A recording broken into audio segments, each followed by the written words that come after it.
Hello everyone, I hope you all are doing good. Today we are going to study the topic named DNA replication. We will see through this animated video how DNA replication occurs. So let's start. DNA replication.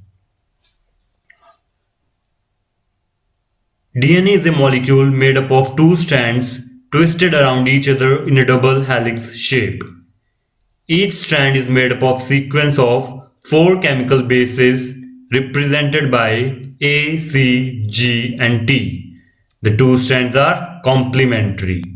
This means that wherever there is T in one strand, there will be an A in opposite strand, and wherever there is C, there will be a G in the other strand.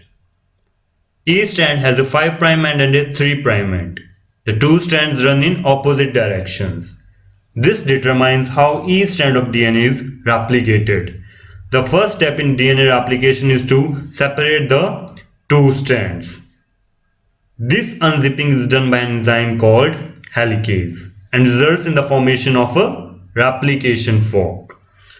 The separated strands each provide a template for creating a new strand of DNA. An enzyme called primase starts the process. This enzyme makes a small piece of RNA called primer, and this marks the starting point for the construction of new strand of DNA. An enzyme called DNA polymerase binds to the primer and will make the new strand of DNA. DNA polymerase can only add DNA bases in one direction, that is from the 5' end to the 3' end. One of the new strands of DNA, that is, the leading strand, is made continuously.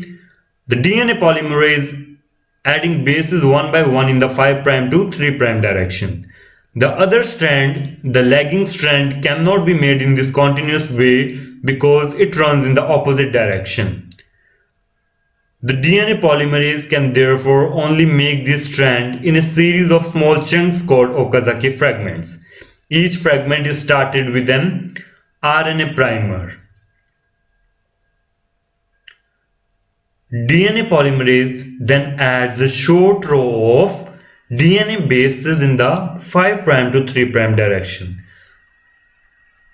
The next primer is then added further down the lagging strand. Another Okazaki fragment is then made and the process is repeated again. Once the new DNA has been made, the enzyme exonuclease. The enzyme named exonuclease removes all the RNA primers from both strands of RNA. Another DNA polymerase enzyme then fills in the gaps that are left behind with DNA. Finally, the enzyme named DNA ligase seals up the fragments of DNA in both strands to form a continuous double strand. DNA replication is described as semi-conservative because each DNA molecule is made up of one old conserved strand of DNA.